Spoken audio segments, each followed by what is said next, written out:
Good day, folks. Alfie Vente here once again of Vente Pain Relief Clinic and vprc.ca. So I was scouring the internet and I was looking for articles to share with you regarding health, regarding pain relief. I was looking for something interesting, so I stumbled upon this. This is an article from arstechnica.com. I don't know if it's ARS Technica, but it's an article regarding are standing desks good for you? The answer is getting clearer. I get asked a lot of questions in regards to things such as what mattress should I be using, Alfie? What pillows should I be using? Should I be using a standing desk? What type of chair should I use? So on and so forth. So this is a very common one that I get asked in regards to whether it'll help the person's posture or potentially help with their pain. I work. My wife and I, Sandra, we work in the financial district at King and Bay in Toronto. So we deal with a lot of people that sit at their desks for prolonged periods, accountants, people in finance, lawyers, so on and so forth. So we do get asked a lot of these questions. So let's get on to the article. Without question, inactivity is bad for us. Prolonged sitting is consistently linked to higher risks of cardiovascular disease and death. The obvious response to this frightful fate is to not sit and move. Even a few moments of exercise can have benefits, studies suggest, but in our modern times, sitting is hard to avoid, especially at the office. This has led to a range of strategies to get ourselves up, including the rise of standing desks. If you have to be tethered to a desk, at least you can do it while on your feet. The thinking goes. So they think. But let me tell you, I think the bigger issue is not whether you're sitting or standing, it's how long you're in those postures for. And as we read through this article, we'll read more about it. But I've always believed, I always felt, being somebody in the rehab professional, that it's not necessarily like what you're doing, it's like how long you're actually doing the particular posture, sitting or standing. However, studies on whether standing desks are beneficial have been sparse and sometimes inconclusive. Further prolonged standing can have its own risks, and data on work-related sitting has also been mixed. While the final verdict on standing desks is still unclear, 2 studies out this year offer some of the most nuanced evidence yet about the potential benefits and risks of working on your feet. For years, studies have pointed to standing desks improving markers for cardiovascular and metabolic health, such as lipid levels, insulin resistance, and arterial flow, mediated dilation, the ability of arteries to widen in response to increased blood flow. But it's unclear how significant those improvements are to averting bad health outcomes, such as heart attacks. One 2018 analysis suggested the benefits might be minor. Now, this paragraph is talking about standing desks. One of the sayings that we have is sitting. Like people before the standing desk, people are sitting for prolonged periods. It could be working 6 to 8 hours, maybe longer, in front of their desk, in front of the computer, with their head forward, sitting down, causing issues such as neck pain, headaches, shoulder pain, lower back pain, and hip pain. Things tighten up in that position. But mind you, there are also other things that can happen health-wise negatively if you are sitting for prolonged periods. So one of the things that we have is that sitting is the new smoking. The inactivity can cause a lot of different issues in regards to your health. Are there fair reasons to be skeptical about standing desks? For one, standing like sitting is not moving. If a lack of movement and exercise is the root problem, standing still wouldn't be a solution. Yet while sitting and standing can be arguably be combined into the single category of stationary, some researchers have argued that not all sitting is the same. In a 2018 position paper published in the Journal of Occupational and Environmental Medicine, 2 health experts argued that the link between poor health and sitting could come down to the specific populations being examined and the special contribution of sitting time at home, for example, the couch potato effect. So again, it's one of those things where you're stationary for a prolonged period.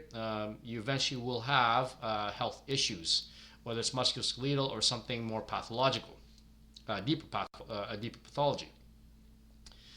The 2 researchers, emeritus professors David Rempel, formerly at the University of California, San Francisco, and Nicholas Krauss, formerly of UC Los Angeles, pointed to several studies looking specifically at occupational sitting time and poor health outcomes, which have arrived at mixed results.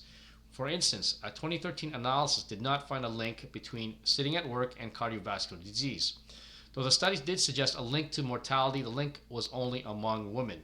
There was also a 2015 study on about 36,500 workers in Japan who were followed for an average of 10 years. That study found that there was no link between mortality and sitting time among salaried workers, professionals, and people who worked at home businesses. However, there was a link between mortality and sitting among people who worked in farming, forestry, and fishing industries. So that's kind of interesting to note that. Still, despite some murkiness in the specifics, more recent studies continue to turn up link between total prolonged sitting, wherever that sitting occurs, and poor health outcomes, particularly cardiovascular disease. This has kept up interest in standing desks in offices where people don't always have the luxury of frequent movement breaks, and this in turn has kept researchers on their toes to try to answer whether there is any benefit to standing desks. One study published last month in the International Journal of Epidemiology offers a clear picture of how standing desks may relate to cardiovascular health risks. The authors, an international team of researchers led by Matthew Ahmadi at the University of Sydney in Australia, found that standing desks don't improve heart health, but they don't harm it either, whereas sitting desks do. So, going on further into this article, there's a bit of controversy in regards to certain findings. But what I can tell you is basically, if you're a person that is unhealthy, like somebody that doesn't do much in regards to, say, movement, whether it's exercise, and all you do is sit at the desk or all you do is stand, you will have potential health issues. I think that's one factor that has to be looked at in regards to sort of balancing out, you sitting down for prolonged periods or standing and sitting for prolonged periods without exercising, and also the eating habits. You might have bad eating habits along to go with not doing any exercise at all. So what I'm basically saying as a healthcare professional is that you can't be sitting for prolonged periods and you can't be standing for prolonged periods. There will be issues. From a musculoskeletal perspective, as I mentioned before, with prolonged sitting, you can get hip flexor tightness, back issues, neck issues, headaches. Standing, you could potentially get neck issues depending on where you're placing the laptop. Excuse me again. Where you're placing the laptop. You could potentially get heel issues from just standing for prolonged periods, tight calves for standing. So it's not about the sitting or the standing. It's how long you're doing these particular activities. To go along with that, as mentioned in the article, there's some hints that there are potential issues that could be deeper. It could be something circulatory, something with your cardiovascular health. So those are some of the things to be aware of. So what I'm saying to you is, if you have a sitting and standing desk, what I suggest is that every once in a while you might want to go from sitting to standing, moving around, have an excuse to walk around. What I tell patients is that if you're at the office and pick up a piece of garbage and throw it out in the garbage, so at least you're walking and moving. Maybe go talk to a friend for a couple of minutes and come back to your desk and work. So those are a couple of things that I tell patients to do.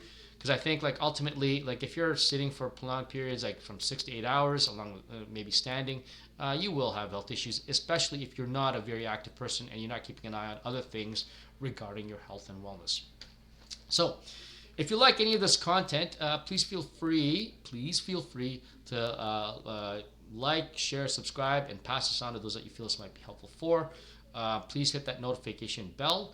We really appreciate it. My name is Alfie Vente, once again, of Vente Pain Relief Clinic and vprc.ca. Remember, you can go on our two websites there, and we have our clinical videos for those of you guys that are interested in the clinical aspects, such as deep tissue massage, fascia, scar tissue, different musculoskeletal conditions.